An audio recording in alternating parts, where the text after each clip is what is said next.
You've probably been told your entire life that wealth is something you chase, that it's out there, in a number, in a status, in a lifestyle. But here's the truth most never realize until it's too late. You can be rich in your bank account and bankrupt in your soul.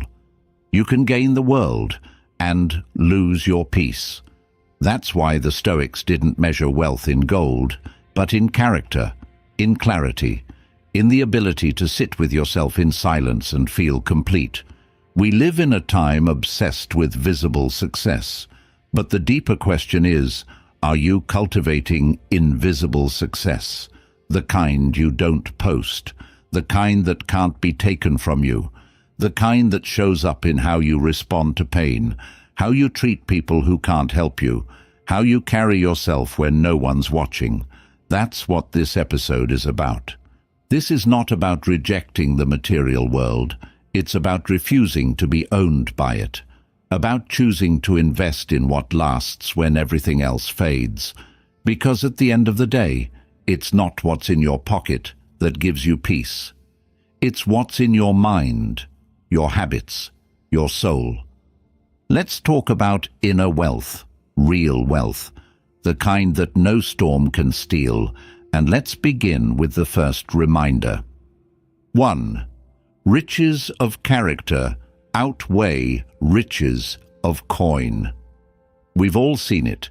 People with everything, the car, the clothes, the connections, and yet there's an emptiness in their eyes, a quiet desperation behind the carefully crafted image, because what we call wealth today is often just decoration. And while it may impress the world, it doesn't quiet the mind. It doesn't bring you closer to peace, and it certainly doesn't teach you how to live. The Stoics knew this long before modern psychology caught up. They believed that true wealth is not found in what you possess, but in who you become. It's not in the size of your bank account, but in the strength of your character.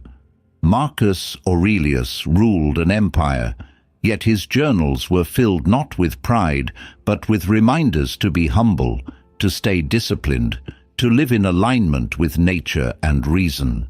Why? Because even the emperor knew, if you lose your virtue, you've lost everything that matters. It's easy to chase what shines, to believe that more money, more recognition, or more status will finally make you feel secure. But the feeling never lasts. One achievement leads to another craving. One luxury opens the door to another insecurity.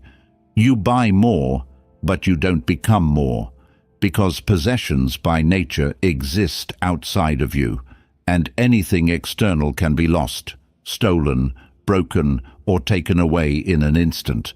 But what's internal? That's untouchable. Character doesn't rust. It doesn't crash with the stock market. It doesn't disappear when people stop applauding. It's with you when the lights go off. It's with you when you're alone in silence. It's what anchors you when everything else falls apart. And unlike money, character isn't inherited. It's earned, built through decisions no one sees. Choices made in private, battles fought within. Think about this. The richest people in history, not by currency, but by influence, were often not the wealthiest in material terms. Socrates died with nothing, but left behind a legacy of thought that still shapes minds today.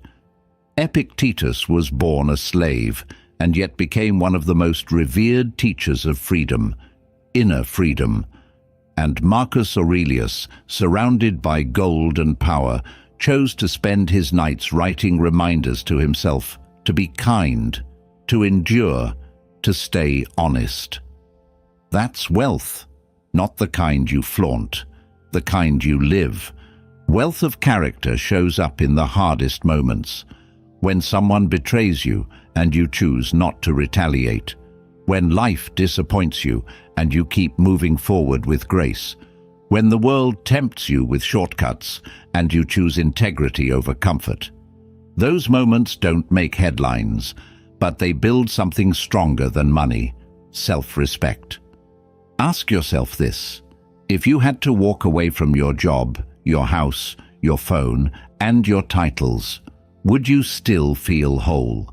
Would you still feel worthy? The answer to that question tells you everything about your true wealth. Because in the end, nothing external guarantees peace. But internal strength?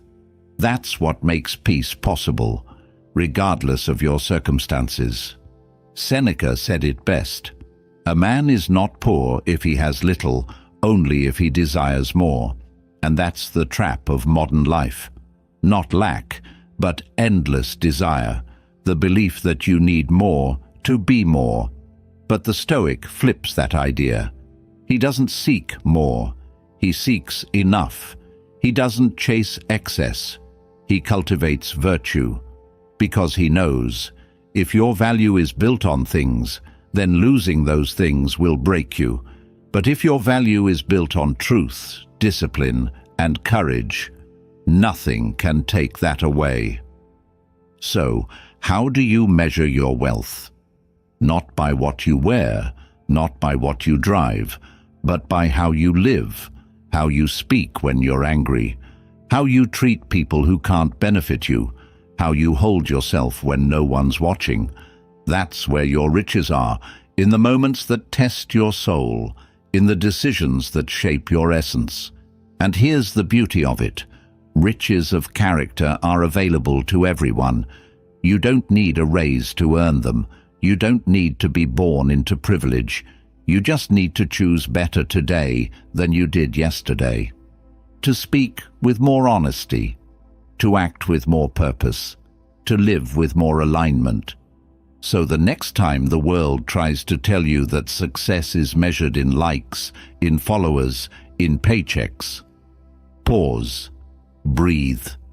Remember what the Stoics taught: that the richest life is not the loudest one, but the most principled one, and that a quiet, steady, virtuous soul will always be wealthier than the noisiest display of luxury. 2. Success is self-mastery. What if success wasn't something to be won, but something to be embodied? What if the measure of a truly successful life wasn't how many people admire you, but how well you govern yourself when no one is watching? This is the Stoic view. A radical shift from the modern obsession with appearance. To the Stoic, success isn't about conquering the world. It's about conquering yourself. Because the greatest victories are not public, they're internal, waking up and doing what you said you would, even when you don't feel like it. Resisting the impulse to react in anger, telling the truth when it would be easier to lie. These small, invisible wins, that's what builds real power. Self-mastery means you are not a slave to your emotions, not controlled by your cravings, not governed by public opinion or fleeting moods. You lead yourself. And that is rare. Most people live by default. They do what feels good, what's easy, what earns approval. They drift through life reacting to whatever appears in front of them. But the Stoic doesn't drift. He directs. He takes full responsibility for his thoughts, his choices, his habits. He trains himself like an athlete trains his body, every day, with discipline, with purpose, because he knows that without self-mastery, no achievement will bring peace. There's a powerful line from Epictetus: "No man is free who is not master of himself," and it holds true today more than ever. We think of freedom as the ability to do what we want, but real freedom is the ability to not do what will destroy you, to resist the pull of instant gratification, to stay rooted when everything tries to throw you off center, to choose long-term clarity over short-term comfort. And here's the paradox: the more you master yourself, the more of life opens up to you, because you become trustworthy, not just to others, but to yourself. You start to believe your own word. You build inner confidence. not from affirmations or hype, but from evidence, from consistent action, from knowing that when things get hard, you won't abandon your values. This kind of strength doesn't show up on a resume. It doesn't come with awards or applause, but it shows up in how you handle crisis, how you respond to failure, how you recover after you fall. Self-mastery is what gives you endurance when motivation dies. It's what keeps you moving when no one's cheering. It's what whispers to you in moments of chaos. Stay calm. You know who you are. And here's the truth. Anyone can start cultivating it. You don't need to wait for the perfect moment. You don't need permission. You just need to decide that your internal world matters more than external circumstances. That you're no longer okay with being ruled by impulse or fear. That your peace is worth more than your pleasure. It starts with small acts. Waking up when you said you would. Eating with awareness instead of escape. Speaking with kindness when you're irritated. Sitting in silence instead of numbing with noise. These don't look impressive to the outside world, but inside they build a fortress, a quiet power, a groundedness that doesn't depend on applause. Ask yourself this: who runs your life? Is it your emotions, your insecurities, the expectations of others? Or is it you, the deeper you, the one guided by values, by reason, by clarity? If you want real success, lasting, soul-deep, unshakable success, then pursue mastery over yourself. Because once you can lead your own mind, there's nothing you can't face. Chaos doesn't shake you. Criticism doesn't break you. And even in the silence, without titles or praise, you know you're winning. 3. Accumulate peace, not possessions. There's a quiet illusion we're all fed from the moment we're old enough to want, that the more you have, the more secure you'll feel. That peace is something you buy. That calm comes from comfort. But time and experience both reveal a deeper truth. You can fill your house and still feel empty. You can own everything and still be owned by restlessness. Because peace doesn't live in possessions, it lives in perspective. The Stoics were not against wealth. They didn't romanticize poverty or shame ambition. What they did was reframe the purpose of all these pursuits. They asked the one question we so often avoid: will this actually bring me peace? Because without peace, all gain is temporary. All achievement is shallow. You can travel to paradise and still carry chaos with you if you haven't learned how to calm the mind. Possessions are neutral. It's our attachment that makes them dangerous. When we believe we need them to feel okay, we give them power over us. When we chase them endlessly, we trade our presence for pressure. And when we fear losing them, we lose ourselves in anxiety. The Stoics' wisdom is simple. It's not about what you own. It's about what you cling to. Think of it like this. Every possession adds weight. Physical, emotional, psychological. Every item you own comes with responsibility, maintenance, risk. And over time, what starts as comfort becomes clutter. Not just in your home, but in your head. But peace, it travels light. It doesn't demand more. It invites less. It asks for presence, not performance.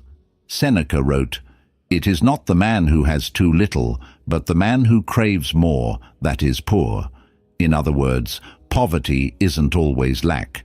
Sometimes it's desire, a deep, insatiable hunger that no object can fill. And when we believe our inner stability depends on outer gain, we become fragile, vulnerable to loss, dependent on the next thing. But when you learn to accumulate peace through simplicity, mindfulness, discipline, you become rich in a way that nothing and no one can take from you. There's a clarity that comes from letting go, from realizing you don't need as much as you thought. That fulfillment isn't found in the next purchase, but in the next breath, in being fully here. Now the Stoic doesn't deny himself beauty, but he refuses to be dependent on it. He appreciates things without attaching his worth to them. He enjoys life's gifts while remembering they are not guaranteed. And here's the paradox again. The more peace you cultivate, the more fully you enjoy everything else. Food tastes better when you're not rushing. Silence becomes sacred when you stop avoiding it. Even luxury becomes more meaningful when it's not filling a void, but simply adding joy to an already grounded life. So the real question is, are you building a life that feels rich, or one that only looks rich? Do your days feel spacious? Do you have room to breathe, to think, to reflect? Or are you always chasing, accumulating, comparing, just to keep up an image the world told you matters? The Stoic seeks the kind of wealth that deepens the soul, not just decorates the life. He measures richness in mornings of clarity, in the ability to sit in silence without needing to escape, in friendships that don't depend on status, in a mind that is free because it has learned to need less and love more. So if your shelves are full but your spirit is tired, consider this. Maybe it's not more that you need. Maybe it's less. Less noise, less clutter, less expectation, and in that space, more peace. 4. Measure abundance by gratitude. What if wealth wasn't measured in accumulation, but in awareness? Not in how much you add, but in how deeply you see what's already there. In a world that constantly whispers, "You need more to be enough," the Stoic turns inward and asks, "Have I truly appreciated what I already have?" Because gratitude, not gold, is the true currency of abundance. Gratitude is not a passive emotion, it's an active way of perceiving, a lens through which you see what others overlook. It's the discipline of attention, of choosing to focus on what is, not what's missing. Most people live in a trance of deficiency. They see lack in the middle of plenty. They walk through life blind to miracles because they've been taught to only value what can be measured, owned, or shown off. But the Stoic sees differently. He walks through the same world, but with different eyes. A quiet morning, a moment of stillness, a mind clear of chaos. These are luxuries that cost nothing but give everything. You could have access to all the riches in the world, but if you're not present, you're poor. Because abundance without awareness is like food to someone who's forgotten how to taste. Seneca wrote, "True happiness is to enjoy the present without anxious dependence upon the future." And that joy, that grounded, unshakable sense of enough, it begins with gratitude, not the kind posted online, not the occasional checklist of blessings, but a practiced, consistent effort to see, to pause, to thank life even when it's not giving you what you wanted. Here's the paradox. The more you practice gratitude, the more abundant your life becomes, even if nothing changes externally. That's because abundance is a state of being. It's the ability to recognize value where others see ordinary. A glass of water after thirst. A kind word when you're down. The fact that your lungs are still breathing, that your heart is still beating, that you're still here. These are not small things. They are everything. And when you truly feel their weight, life becomes sacred. But we often miss this, don't we? We race past moments. We overlook people. We forget to acknowledge how far we've come because we're always fixated on how far we still have to go. And in that forgetting, we rob ourselves of the wealth we already possess. Gratitude doesn't mean settling. It doesn't mean giving up your ambition or becoming passive. It means recognizing that you are already standing on a foundation and building from that place of strength, not from panic or fear.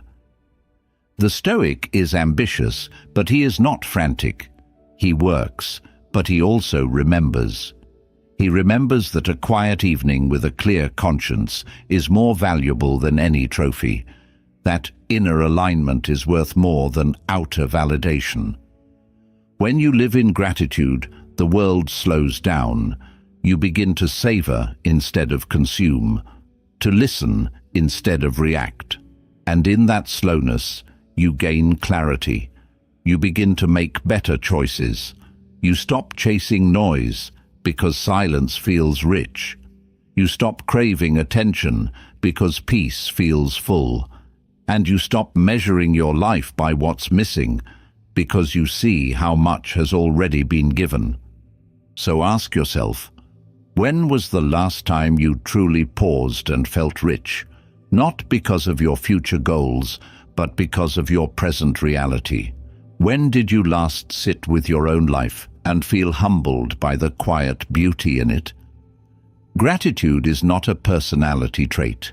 It's a practice, one the Stoics use daily to remind themselves of this truth, that the only life worth living is the one you're awake to, and that you can't be truly wealthy until you learn to cherish the invisible. 5. Detach from material outcomes. So much of our suffering comes from clinging, from attaching our identity to things that were never meant to define us. Success, money, reputation, even our goals, they become more than pursuits. They become prisons. We tell ourselves, if I don't achieve this, I've failed, or if I lose that, I've lost myself. And with that thought, we tie our peace to something fragile, something external. The Stoics saw this clearly. They believed it's not the thing itself that enslaves us. It's our attachment to it. It's our belief that we need it to be okay. But what happens when that thing disappears? When the business fails, the relationship ends, the opportunity falls through. If your self-worth is entangled with the outcome, you don't just lose the result, you lose yourself with it. Detachment is not about apathy. It's not about caring less. It's about caring wisely. It's about doing your best, showing up fully, committing with heart, and still being free. It's the art of giving your all without losing your center. The Stoic does not fear loss because he was never owned by what he pursued. He lives with intention, but he releases the outcome. Marcus Aurelius put it plainly, receive without pride, let go without attachment. That's the Stoic way. You celebrate when things go well, you endure when they don't. But in both cases, your essence remains untouched. Because you are not what you gain, you are not what you lose, you are what you choose, how you respond, how you think, how you carry yourself through both triumph and trial. In practice, detachment looks like this. You work hard, but you don't crumble if the result isn't perfect. You love deeply, but you don't beg for someone to stay. You aim high, but you're not shattered by failure. That freedom, the ability to remain whole no matter the outcome, is what makes you truly powerful. But detachment takes training. We live in a culture that teaches us the opposite, that tells us our worth depends on performance, that our happiness is found in getting more, proving more, owning more. And so we chase, we cling, we measure ourselves by moving targets. And when those targets shift, as they always do, we feel lost. The Stoic knows better. He prepares for both success and loss. He reminds himself that everything external is temporary, even the good things. So instead of clinging, he appreciates. Instead of fearing loss, he practices gratitude. Instead of building his life on sand, he builds it on principles, values, inner clarity, because those don't break when the world shakes. This mindset doesn't make you passive, it makes you powerful, because you're no longer ruled by fear, you're no longer reactive, you act from purpose, not panic. You're rooted in something deeper than reward. And that kind of strength, that inner steadiness, can't be bought. It can only be cultivated. So here's the question. What have you attached your identity to? Is it your career, your image, the admiration of others? And if it were taken from you tomorrow, who would you be? The Stoic invites you to begin untangling that knot, to remember that you are not your achievements, you are not your failures, you are something deeper, something steadier, something free. When you live without clinging, you live with clarity, and when you release the need to control the outcome, you finally regain control of yourself. 6. Virtue is the highest currency. What if the real riches weren't found in what you have, but in who you are when no one is watching? What if the ultimate form of wealth couldn't be deposited, counted, or displayed, but was felt in the calm of your mind and the weight of your actions? That's how the Stoics defined true currency. Not in coin, but in character. Not in status, but in virtue. Virtue isn't a word we hear often anymore. It sounds old, dusty, maybe even idealistic. But to the Stoics, it was everything. It meant wisdom, courage, justice, and temperance, the 4 pillars they believed every strong soul should stand on. And unlike money, virtue doesn't fluctuate, it doesn't crash with the market, it doesn't disappear when the job ends or the title fades. It's a currency that's always valid, always valuable, because it comes from within. Marcus Aurelius once said, "Just that you do the right thing, the rest doesn't matter." And in that sentence, he captured the heart of Stoic wealth. Doing the right thing, not for praise, not for profit, but because it aligns with your principles, because it reflects who you've chosen to become. In today's world, we're taught to trade integrity for attention, to bend our values for opportunity, to compromise just a little if it gets us ahead. But every time you do that, you lose something. Maybe not immediately, maybe not publicly, but inside, in that quiet space where your conscience lives, a part of you becomes poorer. The Stoic doesn't measure success by applause. He measures it by alignment. Am I living according to what I believe is right? Am I treating others with dignity even when it costs me? Am I telling the truth even when lying would be easier? That's wealth. That's power. That's what builds a soul that can't be shaken by praise or criticism. And this isn't about perfection. It's about direction. It's about showing up every day with the intention to live with integrity and having the humility to correct yourself when you fall short. Virtue isn't about looking good. It's about being good, quietly, consistently, even when no one will ever know. There's something magnetic about someone who lives like that. They don't need to advertise their worth. You feel it, in their calm, in their clarity, in the way they make you feel safe around them. They don't pretend, they don't posture, they live with depth. And depth, in a world obsessed with surfaces, is rare and powerful. Here's the hard truth. Money can open doors, but virtue determines how you walk through them. Status can impress, but only character sustains respect. Possessions may entertain, but only virtue nourishes the soul. You can win the world and still feel hollow. Or you can walk a quiet path, unnoticed by many, and still live a life of immense meaning and richness. So ask yourself, what are you really chasing? Applause or alignment? Admiration or authenticity? Would you rather be impressive or be whole? Because virtue doesn't just make you a better person, it makes you a freer one. When you live by values, you don't have to remember your lies. You don't have to fear being exposed. You don't carry the anxiety of pretending. You walk through life with a kind of lightness, because nothing owns you. And in that lightness, in that grounded strength, you realize something. You're already rich, rich in clarity, rich in integrity, rich in the kind of wealth that lasts. 7. Invest in values, not status. In a society where everything is ranked, displayed and judged, it's easy to confuse visibility with value. Status becomes the trophy. Applause becomes the goal. We start to chase what looks good instead of what is good, forgetting that a high position means nothing if it's built on shaky ground. That's why the Stoic doesn't waste his life chasing titles. He builds his life on values.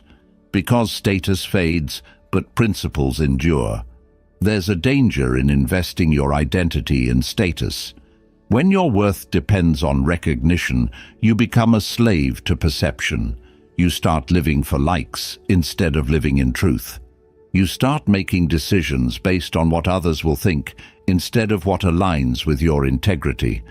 And that slowly robs you of your freedom, because the more you need to be seen as someone, the less room you have to actually become someone. The Stoics understood this trap. They didn't argue against success. They warned against worshipping it. They reminded us that the pursuit of status often leads us away from the very things that make life meaningful: honesty, purpose, humility, kindness. You can't live in alignment with your values if you're constantly adjusting yourself to fit an image. Seneca wrote, "It is not the man who has too little, but the man who craves more, that is poor." And often what we crave isn't money, it's admiration. It's the illusion of importance, but real importance isn't something you wear. It's something you embody. It's how you treat people when you have nothing to gain. It's how you act when no one's watching. It's the quiet strength of someone who knows who they are, with or without applause. Investing in values means asking harder questions. Not, how can I get ahead? But, what does my behavior say about what I believe? Not, do they like me? But, do I respect myself after this choice? It means slowing down in a fast world, choosing depth over display, doing what's right even when it's not rewarded. And here's the irony. When you live by values, the respect you used to chase often comes to you, but not because you sought it. It comes because people can feel when someone is real, when someone is grounded, when someone doesn't need a spotlight to feel whole. That kind of authenticity is magnetic, not flashy, but unforgettable. The Stoics' investment strategy is simple. Place your energy in what you control, your integrity, your discipline, your kindness. The returns: peace of mind, inner stability, a life that feels aligned rather than just admired. Because status can make noise, but values create substance. So the next time you feel tempted to measure your worth by your following, your income, or your title, pause. Ask yourself, would I still choose this path if no one applauded me for it? Would I still act this way if there were no trophies, no followers, no recognition at all? That's where the truth lives. That's where your power is. And that's the kind of wealth no one can take from you, because it's not something you show, it's something you are. 8. The inner life shapes the outer. We often treat the outer world like it's the cause of our inner state. We say, if only I had more money, more time, more support, then I'd feel better. But what if that equation is backwards? What if the quality of your outer life is simply the reflection of your inner one? The Stoics believed this, that peace doesn't come from fixing everything around you, but from cultivating the right foundation within you. It's not just philosophy, it's physics of the soul. The world responds to your presence. Your thoughts affect your behavior. Your mindset shapes your choices, and your choices create your life. So when your inner world is noisy, rushed, insecure, your outer world mirrors it. You might see chaos everywhere, not because the world is chaotic, but because you're carrying that chaos in your head. That's why the Stoic's first job each day isn't to check the news, chase opportunities, or rush into action. His first job is to check himself, to examine his thoughts, to ground his emotions, to decide who he wants to be before the world decides it for him. Marcus Aurelius wrote every morning not to impress anyone, but to train his mind to see clearly, to live deliberately. The Stoic trains his inner world like a gardener. Thoughts are seeds, emotions are weather, habits are the soil, and just like in a real garden, what you cultivate internally, with patience, discipline, and clarity, will eventually bloom outward into how you carry yourself, how you treat others, and how you respond to life's storms. But here's the challenge. We live in a culture that rewards outer achievement far more than inner development. You get praise for your job title, not your emotional maturity. You get attention for your looks, not your level of peace. And that can make it easy to neglect what actually sustains you, your character, your values, your self-dialogue. The Stoic flips the equation. He understands that success without self-awareness is fragile, that a beautiful home means nothing if you can't sit peacefully within it, that an impressive reputation is hollow if you're constantly anxious and reactive. So he doesn't wait for the world to calm down. He calms himself. He doesn't hope for better circumstances. He builds better thoughts. This doesn't mean ignoring real problems. It means meeting them from a place of strength. Because when your inner life is stable, the outer world loses its power to shake you. You become less reactive, more intentional, less needy, more centered. You speak with purpose. You act with clarity. You stop leaking energy into things you can't control and start investing it into the person you're becoming. So if you're feeling overwhelmed, chaotic, or disconnected, don't just look around you. Look within you. Ask yourself, what thoughts am I feeding? What beliefs am I living by? What emotions am I rehearsing every day? Because your outer life is not a mystery, it's a mirror. And the beautiful thing is, you can start shaping it right now, with one better thought, one pause before reacting, one honest reflection, and over time, those small inner shifts will reshape everything outside of you. 9. Silence is the answer to ignorance. When ignorance shouts, wisdom stays quiet. In a world that constantly rewards reaction, outrage, and endless commentary, choosing silence can feel like surrender. But to the Stoic, silence is strength. It's the discipline of not wasting your breath on what doesn't deserve your energy. It's the art of withholding your response, not out of fear, but out of mastery. You don't need to answer every insult. You don't need to correct every misunderstanding. Not every battle is worth fighting, and not every opinion deserves your attention. When someone speaks from ego, bias, or bitterness, your silence says more than your words ever could. Because silence is not weakness, it's clarity. It's knowing that some arguments are traps, and your peace is too expensive to trade for a moment of being right. The Stoics understood this. Epictetus said, "It is impossible for a man to learn what he thinks he already knows." When you're dealing with someone closed off by ego, correction only fuels their resistance. The wise man doesn't try to dominate the room with noise. He commands it with calm. He listens more than he speaks. And when he does speak, his words carry weight, not because they're loud, but because they come from depth. Think about it. How many times have you regretted saying too much? Now compare that to how often you've regretted staying silent. It's almost always the words we didn't restrain that haunt us. Silence gives you space. Space to reflect, to choose, to protect your energy from being scattered in 1,000 directions. And there's another layer. Silence is not just a reaction to others. It's a conversation with yourself. It's where the real learning happens. It's where you untangle your thoughts, face your fears, hear your intuition. The modern world is loud, but your deepest insights don't shout. They whisper. And unless you're willing to quiet the external, you'll never hear the internal. Some might call silence passive, but that's a misunderstanding.